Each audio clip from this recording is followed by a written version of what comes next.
Hello student, हम लोग वैदिक काल पढ़ रहे हैं। वैदिक काल में जो है ऋग्वेद को पढ़ रहे हैं और ऋग्वेद में विस्तार से हम लोग पढ़ेंगे। चारों वेदों के बारे में हमने थोड़ा सा इंट्रोडक्शन दिया था आपको। ऋग्वेद, सामवेद, यजुर्वेद, अथर्ववेद और ऋग्वेद वेदत्रयी किसको कहते हैं, इसको हमने समझाया था कि तीनों वेद ऋग्वेद, सामवेद, यजुर्वेद को जो है वेदत्रयी कहते हैं। और अथर्ववेद जो है वो आम जनजीवन से संबंधित वेद है और जिसमें ईश्वर की प्रार्थना, कर्मकांड, पूजा पाठ, ये सब चीज़ें जो है वेदत्रयी में आता है। वेदत्रयी का मतलब जो है ऋग्वेद, सामवेद, यजुर्वेद, इन तीनों वेदों में आता है, जो कि 4 वेदों का था। और अभी जो है हम लोग ऋग्वेद को पढ़ रहे हैं। ऋग्वेद को विस्तार से पढ़ेंगे कि ऋग्वेद में क्या क्या चीज़ें हैं। ऋग्वेद के 3 भाग हैं। अगर देखा जाए ऋग्वेद के 3 भाग हैं, साकल, वालखिल्य और वास्कल। ऋग्वेद जैसे कि इतिहास को 3 इतिहास के भाग हैं, प्राचीन इतिहास, मध्यकालीन इतिहास, आधुनिक इतिहास। उसी तरह जो है ऋग्वेद के भी 3 भाग हैं। और साकल जिसमें 1017 सूक्त हैं, वालखिल्य जिसमें 11 सूक्त हैं और वास्कल जिसमें 56 सूक्त हैं, वो अभी उपलब्ध नहीं है। उनके बारे में भी विशेष कोई जानकारी नहीं है, जानकारी का अभाव है। इसलिए जो इसके ऋग्वेद के 3 भाग हैं, आपको याद रखना है। कभी एग्जाम में पूछ दे कि ये किनके भाग हैं, तो ये ऋग्वेद के भाग हैं। अब देखेंगे कि ऋग्वेद जो है सबसे प्राचीन वेद है। ऋग्वेद सबसे प्राचीन वेद है। ऋग्वैदिक काल में ऋग्वेद की जो रचना हुई थी उसको जो है हम लोग केवल ऋग्वेद के बारे में ही विस्तार से पढ़ेंगे। इसके बारे में कि ऋग्वेद सबसे प्राचीनतम वेद है। चारों वेदों में अगर सबसे प्राचीनतम वेद की बात की जाए पूरी दुनिया में, विश्व में, तो सबसे प्राचीनतम वेद क्या है? ऋग्वेद है। ऋक धातु से बना है। ऋक धातु से बना है यानी कि ऋचाओं का समूह, यानी कि उनकी जो है उनमें जो प्रार्थनाएं हैं, मंत्र हैं, उनको जो है ऋचाओं का समूह है। देवताओं की स्तुति परक रचनाएं, मतलब प्रार्थनाएं। रचनाओं का तात्पर्य जो है प्रार्थनाओं से है, यानी कि उनके बारे में जो है देवी देवताओं के बारे में उसमें जो दिया गया है, उनकी जो रचनाएं हैं उनसे संबंधित है। ऋग्वेद में 10 मंडल या भाग कहते हैं। जैसे किसी किताब में कई चैप्टर होते हैं, उसी तरह जो है ऋग्वेद में 10 मंडल हैं या 10 भाग हैं। उसके बाद 1028 सूक्त, जो कि सूक्त का तात्पर्य यहाँ जो है अच्छे विचार, उसमें जो दी गई अच्छी बातें हैं, अच्छे विचार हैं। और उसमें जो लगभग 10,464 ऋचाएँ का तात्पर्य जो है जो मंत्र से यहाँ है कि जो उनकी ऋचाएँ हैं या मंत्र हैं 10,464। प्रकृति क्या है? ऋग्वेद की पद्य है। जो है ऋग्वेद की प्रकृति जो है पद्य भाषा में लिखा हुआ है, पद्य शैली में लिखा हुआ है। अगर विश्व का सबसे प्राचीनतम ग्रंथ है ऋग्वेद को, अभी हमने बताया कि विश्व का जो है सबसे प्राचीनतम ग्रंथ है। भारत में आर्यों की जानकारी ऋग्वेद से मिलती है। ऋग्वेद से भी हमको जो है भारत में आर्य जो है मध्य एशिया से आए, इसके बारे में जो है ऋग्वेद से जानकारी मिलती है।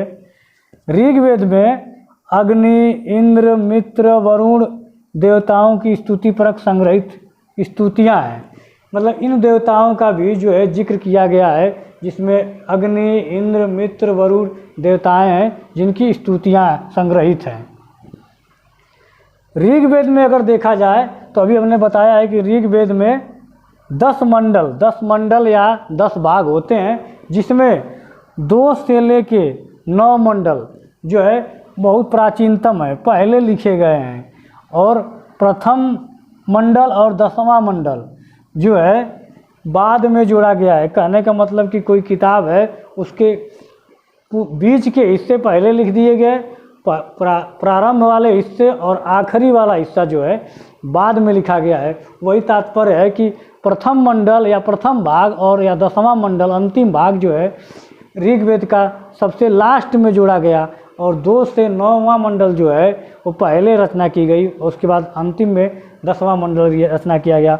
और 10वें मंडल में ही चतुर्थ वर्ण व्यवस्था, जिसमें ब्राह्मण, क्षत्रिय, वैश्य, शूद्र चारों का जिक्र किया गया है, वो 10वें मंडल में ही आते हैं। 10वें मंडल को हम लोग अभी विस्तार से पढ़ेंगे कि 10 मंडल जो है क्या क्या हैं, क्या क्या उसमें दिया हुआ है, उसको हम लोग विस्तार से भी समझेंगे।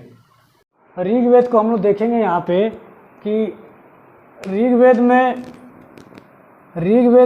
का ब्राह्मण ग्रंथ ऐतरेय और कौशितकी है। हमने ब्राह्मण के बारे में बताया था कि वेदों का जो सरलीकरण होता है, सरलीकरण जो व्याख्या होती है, उसी को क्या कहते हैं, ब्राह्मण कहते हैं। तो ऋग्वेद का जो ब्राह्मण है वो ऐतरेय और कौशितकी एग्जाम में कोई पूछता है कि ऋग्वेद का ब्राह्मण क्या है, तो ऐतरेय और कौशितकी। 10वां मंडल सबसे अंत में जोड़ा गया है। इसी में हमें चतुर्थ वर्ण व्यवस्था की जानकारी मिलती है। चतुर्थ वर्ण व्यवस्था का तात्पर्य है ब्राह्मण, क्षत्रिय, वैश्य और शूद्र। ऋग्वेद के 10वें मंडल में ही 4 वर्ण व्यवस्थाओं की जो है व्यवस्था की गई, जिसको चतुर्थ वर्ण व्यवस्था कहते हैं, जिसमें ब्राह्मण, क्षत्रिय, वैश्य, शूद्र का पहली बार जिक्र यहीं पे आया था ऋग्वेद के 10वें मंडल में। और 10वां मंडल जो है सबसे अंत में जोड़ा गया। और ऋग्वेद का एक उपवेद है आयुर्वेद, जिसके प्रवर्तक हैं प्रजापति जी। ऋग्वेद की सबसे पवित्र नदी, बहुत इंपॉर्टेंट क्वेश्चन है, आपको याद रखना है। ऋग्वेद का जो है सबसे पवित्र नदी किसे मानी गई है, सरस्वती नदी को, और इसे ही नदीतमा कहा गया है। नदियों में जो सबसे श्रेष्ठ है उसे नदीतमा कहा गया है, इसलिए सरस्वती नदी को सबसे श्रेष्ठ माना गया है ऋग्वेद के अनुसार। ऋग्वेद में यमुना नदी का उल्लेख 3 बार आया है, जबकि गंगा नदी का उल्लेख केवल 1 बार आया है। 10वें मंडल से हमें जानकारी मिलती है कि ऋग्वेद में यमुना नदी का उल्लेख केवल 3 बार आया है और गंगा नदी का उल्लेख केवल 1 बार आया है।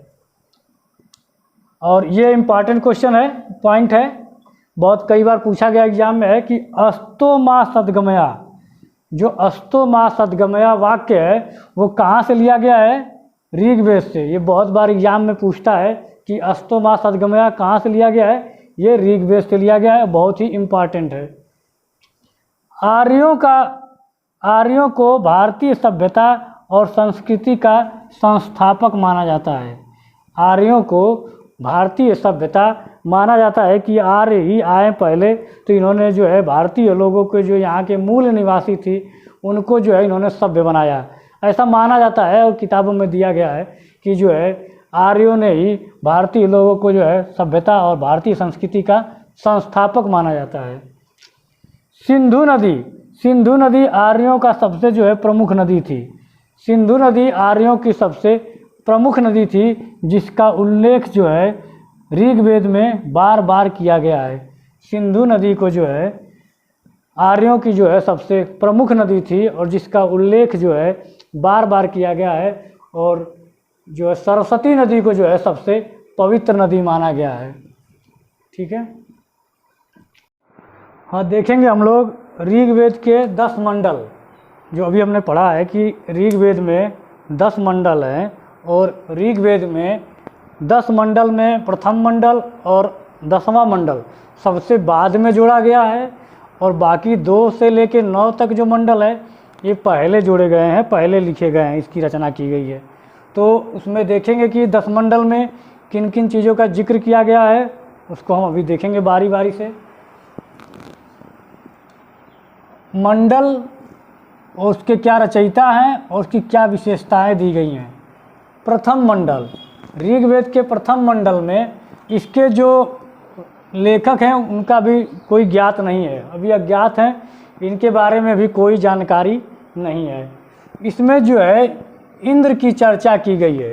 ऋग्वेद के प्रथम मंडल में इंद्र की चर्चा की गई है और इसके जो रचयिता कौन है इसकी अभी जानकारी नहीं है।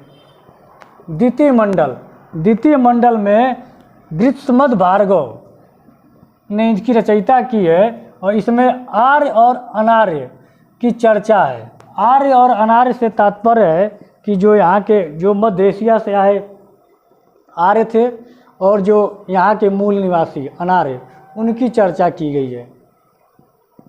तृतीय मंडल के रचयिता जो हैं विश्वामित्र जी हैं और उसमें जो है गायत्री मंत्र का वर्णन किया गया है।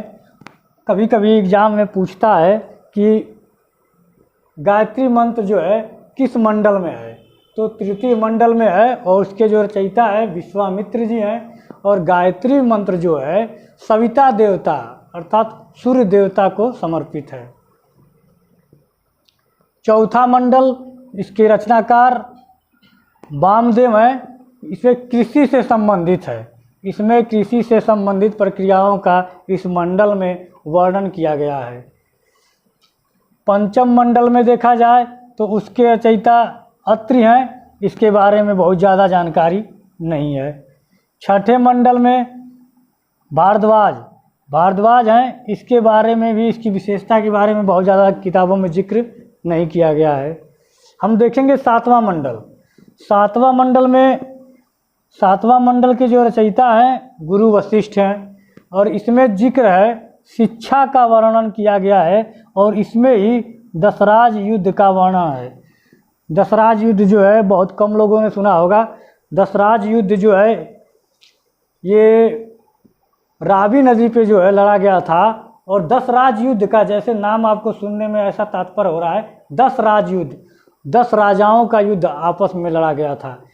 तो ये जो युद्ध है ये एक राजा थे सुजात राजा थे और उनके यहाँ जो गुरु थे, पुरोहित थे, विश्वामित्र जी थे और विश्वामित्र जी को पुरोहित जो सुजात राजा ने इनको राज्य से निकाल दिया और उनके जगह पे गुरु वशिष्ठ को जो है अपने राज्य का पुरोहित बना लिया।